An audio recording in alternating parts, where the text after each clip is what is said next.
Hey guys, how's it going? Hope you're doing well. My name is Crown, and today I'm going to read you some very interesting stories that I hope that you're gonna love. And now, without further ado, let's go!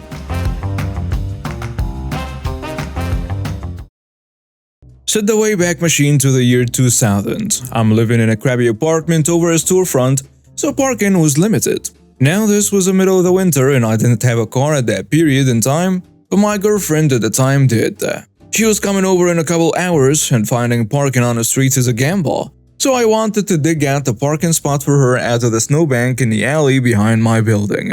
I didn't own a snow shovel, so using a hammer and an old plastic ice cream bucket in my bare hands, I dug out a chunk about 3 meters by 2 meters by 2 meters to make room for her to park. I don't know if you can appreciate how much snow that is, but it was a lot of work, especially considering my lack of proper equipment. This isn't fresh fallen snow either, this is a snowbank packed by a plow. Practically ice. But whatever, we do crazy things for love, right? But apparently I had too much faith in humanity. I thought the cardboard sign I left in a newly cleared parking spot that said, "I spent an hour and a half digging this out for someone specific, please do not park here," would be enough. But nope, wouldn't be writing this if it had been. Naturally, some jerk of a Lexus owner threw the sign in a dumpster and stole the spot. I hadn't told my girlfriend about my plan to dig out the parking spot, mostly because I didn't want to look like a wuss if it was too much work, and I gave up. So I just stood on it, imagining all things I could do. My girlfriend ended up finding a spot on the street a block away, and we had a good evening anyway. She had to work the next day, so she took off around 2 a.m. I stayed up until maybe around 4 a.m. The car was still there and I was still pissed. By this time, all bars were closed, the neighbors were asleep, and the streets were quiet. Couldn't ask for a better opportunity to ruin someone's crap. I went outside with a bottle of anhydrous propanol. I kept it around as a solvent, doused the car's tires, and set them on fire. I nabbed the cardboard sign from the dumpster and used it to quickly scrape the snow and cover my tracks. Then took it back inside with me. No point leaving evidence behind. Over the course of the next few minutes, I heard bang, kapow, blam, boom, as the tires burst one by one. I had honestly expected the whole car to go up in flames, but each burst was apparently forceful enough to put out each individual tire, as well as blast out of a sizable divot in the snowpack. Nothing happened until the next day, but the police were eventually called. They were knocking on doors asking if anyone saw something, but nope, sorry, must have slipped right through it. Good luck, officer. Hope you catch the guy. I turned on my police scanner to keep tabs on things, mostly out of fear of getting caught. But there were no witnesses, and I learned the owner only had liability insurance. What kind of idiot buys a Lexus but no full coverage? I would soon find out. When I went outside to survey my handiwork under the guise of taking out the trash and being the curious resident, oh man, yeah, that guy was going to need to get his whole car resprayed. The car looked fine structurally, but I did probably more than 2 grand worth of cosmetic damage, not to mention needing 4 new tires. I also got a look at the guy who owned the car, and the image I had created in my head of what a person would look like that would so unapologetically steal someone's hard work was completely accurate. He was a grade A first-class board-certified textbook douchebag. Orange fake tan, way too much hair product, leather pants, weapons-grade douchery, a decade before Jersey Shore was a thing. I regret nothing. Never saw that car again. Got away scot-free. Edit. And as expected with every story, you get the legions of people trying to poke holes in it, saying things like, "Alcohol doesn't burn hot enough, yada yada yada." Well, guess what? Apparently it does, because we had a Lexus with 4 popped tires. Not sure if the tires actually caught fire, or if the heat of the flame just caused the pressure to go up to the point that the tires burst. All I know is I lit 4 tires on fire with 100% isopropyl alcohol and 4 tires popped.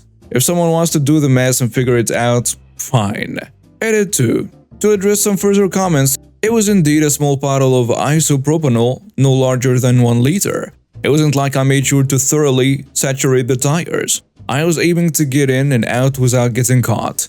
It was like plub plub, move on to the next, plub plub, move on to the next, and so on. I smoked at the time, so I either lit the fires with cardboard matches or a simple cheap butane lighter. I don't remember which, but those were my main cigarette lighting tools, so it would have been one of those. I probably went with a butane lighter, but again, that's a detail I simply don't recall specifically. Again, I seriously thought the tires would catch fire and the whole car would end up torched. But for whatever reason, the 4 tires popped, and that plus some smoke damage and bubbled paint was the extent of it. Hello everyone, today my eyes don't hurt that much and the baby is sleeping peacefully. So time to write another story that happened when I was working in Japan. As mentioned in another post, I was a property manager managing a set of hostels and guest houses. This happened during the high season called the Golden Week. Prices are getting ridiculously expensive even in guest houses and hostels. Our normal rates are about 1,000 yen for one night during the normal season, $10 on weekdays. Weekends can be more expensive, 3,000 yen or 30 USD. These prices are for one single bed in a bunk bedroom, which means you would share the room with many other people and also share accommodation, such as showers and toilets. People who are used to hostels know what I mean. I was training one new receptionist, a lovely young girl from Michigan, absolutely amazing and friendly. Perfect fit for the job, fast learner, friendly, positive, and I told her that she was ready for her first shift alone. But if she needs me, she can send me a text anytime and I'll get straight to the reception. Don't forget, as mentioned in my other post, we have cameras in the lobby, recording all the time to protect my staff from furious guests. Later, her first guest arrived. One man in his early 30s looked friendly at first. They spoke a bit and yeah, fun fact, he was also from Michigan and blah blah blah. Few minutes later, I received a simple message. Help. I go to the front and the guy looked so mad and yeah, he wanted to talk to a manager. I introduced myself and asked what problem we were facing. Your staff showed me my room and it seemed that it's just a bed. And other people were inside too. Yes, this is a dorm. Did you book a private room? I'm not sharing my space with people who potentially have diseases or are snoring. And your staff, pointing at my poor receptionist who is totally confused, told me that I had one bed in this massive room. I want a private room. Let me check your reservation, sir. I got onto the computer and checked his reservation. Sir, it seems like you have booked a bed in a 10 people's dormitory room. Therefore, there is nothing we can change about it. Okay then, I want an upgrade. Get me a private room. I would love to, sir, but unfortunately we are full for tonight. Okay then, I want a refund. There is no way I'm going to stay here. I'm looking for another place. Up to you, sir, but unfortunately I cannot refund you. You made a reservation on X travel agency, and this travel agency has its own canceling policy. In your case, you have to cancel 2 weeks prior to your arrival to be eligible for a full refund. That is nonsense, and I never wanted to book a bed in a dormitory. Who does that? Are you crazy? Sir, calm down please. We just received your reservation the way you made it. Plus, it's a very good deal. You made the reservation more than 6 months in advance when our price was the lowest possible. I don't care. Give me a refund. Sir, you have paid online. The only people who may be able to refund you is the booking service you have used to make a reservation, not us. You guys are just trying to screw me over. I demand to speak to a manager. Sir, like I said, I am the manager. I really apologize for the trouble you are going into, but I cannot refund you, and I will personally advise you to stay. It's a nice place, and you'll meet nice people here to hang out with. I don't care about people. I want my privacy. Before moving on, I'll give you a small explanation about travel agencies. There are many of them. Booking.com, Expedia, Hostel World, and so on. And all of them have different cancellation policies. In that entitled customer case, he had to cancel 2 weeks prior to his arrival to get refunded. One exception is he could be refunded if he could prove he could not get at our place for exceptional circumstances like he missed his flight or whatever. Sir, why did you book a bedroom in a dorm if you didn't want it, if I may ask you? I didn't know. I just booked the cheapest place I have found on the internet. So you have booked a place and even did not read what you have booked? Correct. And you want us to refund you for a mistake that you have made? I did not make a mistake. I just didn't know what I had booked. So please, can I get a refund? 1 minute, sir. In that kind of situation, we want to avoid people cursing or yelling, so what we do is we call a travel agency customer service and provide all the information from our point and from the travel agency's point of view, and calmly explain to the guest that indeed he cannot be refunded for X reason, and our establishment is not responsible for the problem, unfortunately. On speaker, how can I help you? The travel agency representative asked. Hi, I have a guest, the booking number is XX, and a customer wants to get a refund for his reservation. Alright, what is the reason? The guest made a mistake and did not know what he booked. Understand. Wait, what? You heard me. The guest clearly made a reservation for a bed in a 10-person bedroom and did not expect to have to share the space with other people. That's not it. I just booked the cheapest place I have found. I did not expect it to be a dorm. The customer corrected me. Sir, you have made the booking on our side, right? Yes. And you did receive a confirmation email, right? Yes. Did you read that email? No need to.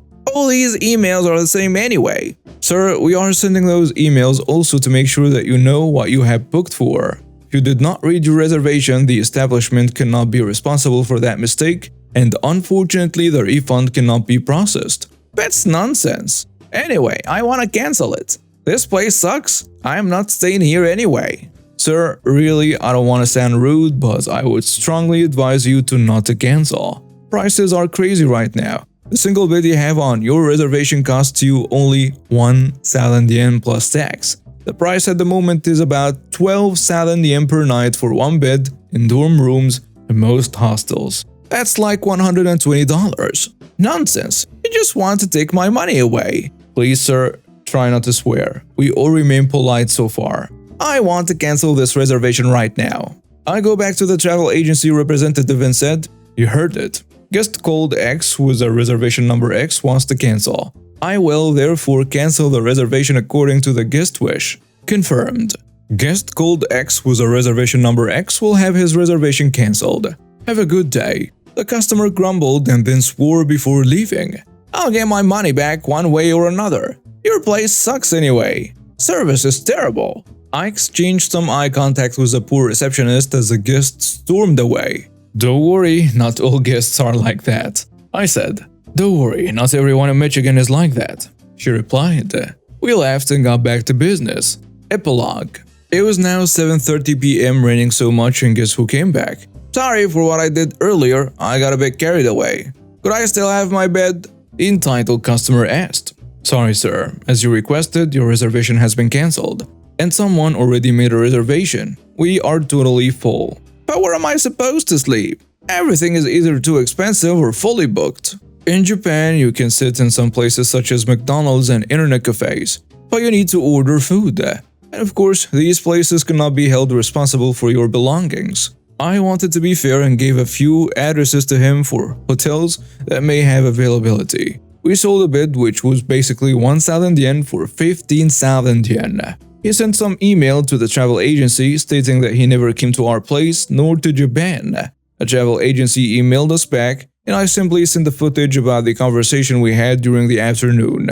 If you think that 15,000 yen is expensive for only one bed in a dormitory, I'll let you guess how much it will cost even in a 3-star hotel.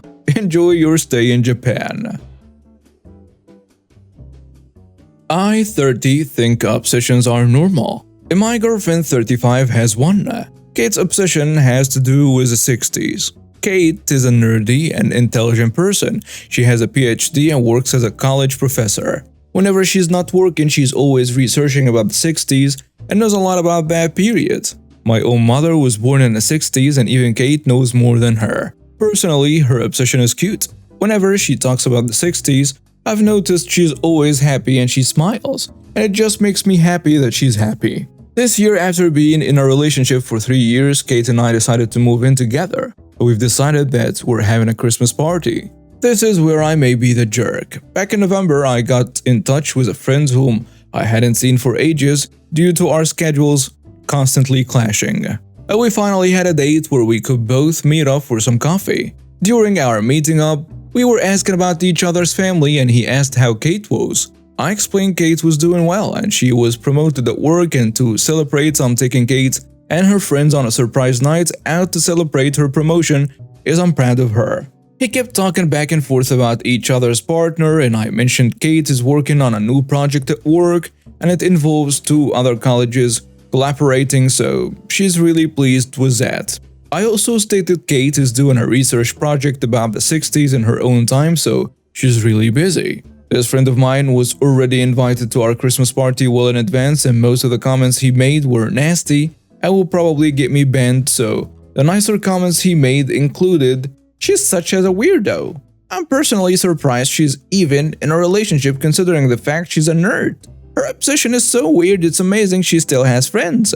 I don't know why he made these comments, but he said these once we finished speaking about our partners. I got angry and left. He had to pay the bill. A few hours later, I calmed down and informed Kate I am uninviting a friend of ours to the Christmas party. She asked why and I explained. She said she isn't bothered about what he said and he can still come, but I remained adamant that he is not coming to the Christmas party at all. I sent him a message on Messenger explaining that I have uninvited him to our Christmas party because of the rude comments he made to my girlfriend. We got into a heated exchange, then I didn't hear from him for a day. I found out he messaged some mutual friends and they think I overreacted. So am I the jerk? And now with some comments on the post. Someone saying you're not the jerk. It was not just one rude comment which could have maybe been a slip of the tongue.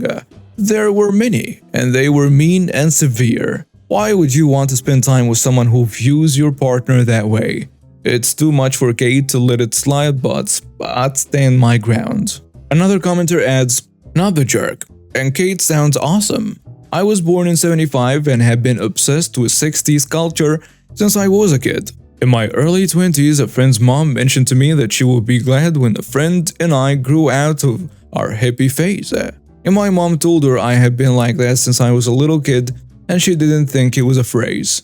A third commenter goes with, "Not the jerk. I don't understand how anyone could insult a person and then expect to attend the party in that person's home. This friend can think Kate's interests are weird all he wants, but it's rude to say it. He needs to learn to just let people enjoy things." And now we have reached the end of today's stories. Thank you for watching and see you next time.